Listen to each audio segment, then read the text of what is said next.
Congress party అధికారంలోకి వచ్చి గత 16 నెలలైన సంక్షేమ పథకాలపై ఇందిరమ్మ ఇండ్లు, రాజీవ్ యువ వికాస్ లబ్ధిదారులకు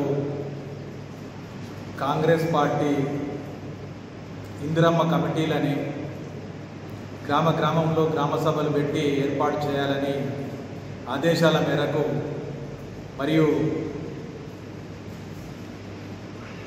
కాంగ్రెస్ పార్టీ కార్యకర్తలు మరి గ్రామ సభలు లేకుండా మరి స్పెషల్ ఆఫీసరు మరి ఎంపీడీఓ గారు మరి వాళ్ళు గ్రామ సభలు గ్రామాలలో నిర్వహించకుండా ఇందిరమ్మ కమిటీలు గ్రామాలలో ఏర్పాటు చేయలేకపోవడం, కాంగ్రెస్ పార్టీ కార్యకర్తలనే కమిటీల్లో ఏర్పాటు చేసుకోవడం మరియు ఆ ఇళ్ళ జోక్యం అనేది వాళ్ళ లబ్ధిదారులకే ఎంపిక చేసుకోవడం జరుగుతుంది.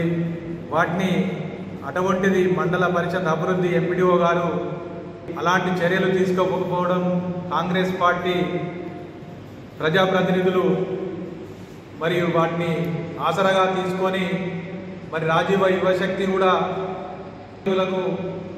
మరియు లబ్ధిదారులను వాళ్లకు క్వాలిఫై ఉన్నారా లేరా అనేది పరీక్ష నియమావళి తన శాంపర్లో పెట్టుకొని మరి చేసినప్పుడు కన్సల్టేషను ఒక జిల్లా అధికారి కన్సల్టేషను ఎవరి ఎటువంటి సంస్థ నుంచి కూడా లేకుండా తన ఏకపక్ష నిర్ణయ ధోరణితోటి చేయడము, మరి అధికార పక్షాన్ని వాళ్ళను 2-3 రోజుల కింద లబ్ధిదారిగా పరిశీలనలో ఉంచినప్పుడు కాంగ్రెస్ నాయకులను దగ్గర పెట్టుకొని మరి వాళ్ళ లబ్ధిదారులకే ఒక్కొక్క కార్యకర్తకు మరి డబ్బులు తీసుకొని కూడా చేసే దానిలో జోక్యం లేకుండా మరి వారి చాంబర్లో కూర్చుండబెట్టము ఎంతవరకు సమంజసము, మరి దానిని అతని ఆధ్వర్యంలో చేసే విధానంగా ఉండాలి కానీ మరి ప్రజాప్రతినిధులను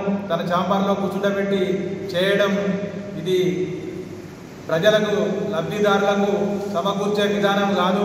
ఒక మండల పరిషత్ అభివృద్ధి అధికారి మరి దీనిని వారికి న్యాయమయ్యే దిశగా చేయలేదు. వాళ్ళకే అధికారుల చేతులకు లబ్ధిదారులై ప్రొసీడింగ్లు ఇచ్చడం ఎంతవరకు సమంజసమని ఇది రేపు కలెక్టర్ గారికి దృష్టికి తీసుకుపోయి ఏదైనా కానీ కలెక్టర్ గారు మరి దీన్ని న్యాయమైన లబ్ధిదారులకే వారికి న్యాయం చేకూర్చాలని, అధికార పక్షానికి కార్యకర్తలకి న్యాయం చేకూర్చిందని దాని మీద మేము ఆవేదన వ్యక్తం చేస్తున్నాం. మరి కాంగ్రెస్ ప్రభుత్వం ఇందిరమ్మ ఇండ్లు, రాజీవ్ యువ వికాస్ అనే పథకాలను ప్రవేశపెట్టింది.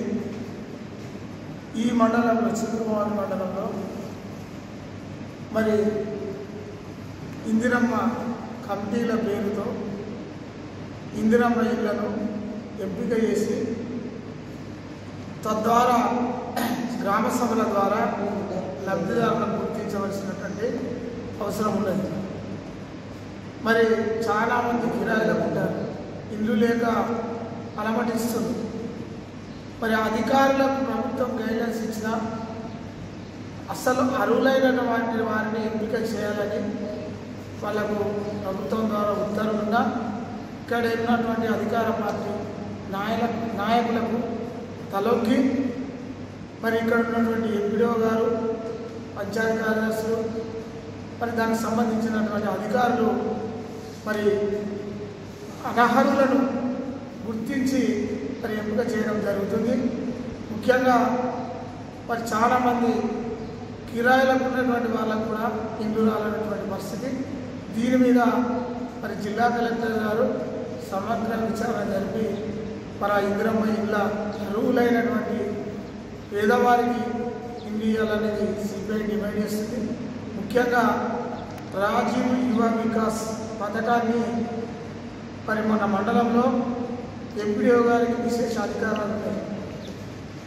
మరి ఆయన ఇంటర్వ్యూల పేరుతో గత వారం రోజుల క్రితం మండల ఆఫీసులో మరి ఇతర అధికారులు ఇంటర్వ్యూలు అంటే ఒక కమిటీ ఉండాలి, బ్యాంక్ అధికారి కానీ కలెక్టర్ ఆఫీస్ నుంచి కానీ ఇంకా వేరే అధికారి ఎంపీడీతో సహా మరి కమిటీ ద్వారా ఇంటర్వ్యూ చేయవలసినటువంటి అవసరం ఉంటుంది. అలాంటి ఏం లేకుండా జిరాక్స్ తీసుకొని మరి ఇంటర్వ్యూ చేస్తున్నాం అనే పేరుతో మరి ఇంటర్వ్యూ చేశారు.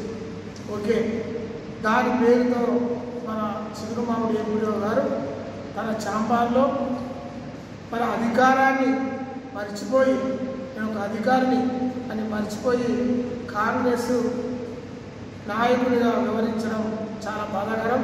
ఎందుకంటే దీనికి ఉదాహరణ తన చాంపార్లో అధికార పార్టీ నాయకులను కూర్చుండబెట్టుకొని రాత్రి 12 గంటల వరకు రాజీవ్ యువ వికాస పథకాలను ఎంపిక చేస్తున్నామని 4-5 రోజులు మరి ఎంపీడీ గారు తన చాంబార్లో మరి సమావేశం ఏర్పాటు చేసుకున్నారు. అంటే అది ప్రజల ఆఫీసు, ప్రజలకు సంబంధించినటువంటి ఆఫీసు. అసలైన లబ్ధిదారులను ఎంపిక చేయడం మర్చిపోయి మరి వీళ్ళంతా రాత్రిగా కూర్చొని మరి పైసలు కూడా కాశపడి అక్కడ ఎంపిక చేయడం జరుగుతుందా? మరి ఏ రకంగా ఆశించి వాళ్ళు ఆ రాత్రి లబ్ధిదారులు ఎంపిక చేస్తారో మరి ప్రజలు అర్థం చేసుకోవాల్సిన అవసరం ఉన్నది. అలాంటి ఎంపీడీ మరి గ్రామ సభల ధారపై గ్రామ సభలలో అర్హులైనటువంటి యువకులకు వాళ్ళు పెట్టుకున్నటువంటి దరఖాస్తులను పరిశీలించి పార్టీలకు అతీతంగా ఏ పార్టీ వారినైనా అర్హులైనటువంటి వారిని ఎంపిక చేసే బాధ్యత ఎంపీడీ గారిని అధికారులని మేము డిమాండ్ చేస్తున్నాం. ముఖ్యంగా మరి అలాంటి విషయాలు లేకుండా ఒక కమిటీ ద్వారా ఇంటర్వ్యూ ద్వారా ఎంపిక చేయాలి. అలాంటివి లేకుండా మరి మండల ప్రజా పరిషత్ ఆఫీసు కాంగ్రెస్ ఆఫీసు లాగా మార్చిన ఎంపీడీ దాని మీద ఆయన బాధ్యత వహించాలి. దీని మీద జిల్లా కలెక్టర్ కానీ మరి మన జిల్లా పరిషత్ సిఇఓ గారు కానీ సమగ్ర విచారణ జరిపించి అసలైన లబ్ధిదారులను ఎంపిక చేయడంలో విచారణ జరపాలి. మరియు అలాంటికి పాల్పడినటువంటి ఎంపీడీ మీద చర్య తీసుకోవాలని సిపిఐ డిమాండ్ చేస్తుంది. నిజమే మా ఇజం, నిజాన్ని నిర్భయంగా చెప్పడమే మా నైజం, అన్యాయాన్ని ఎత్తి చూపడమే మా లక్ష్యం.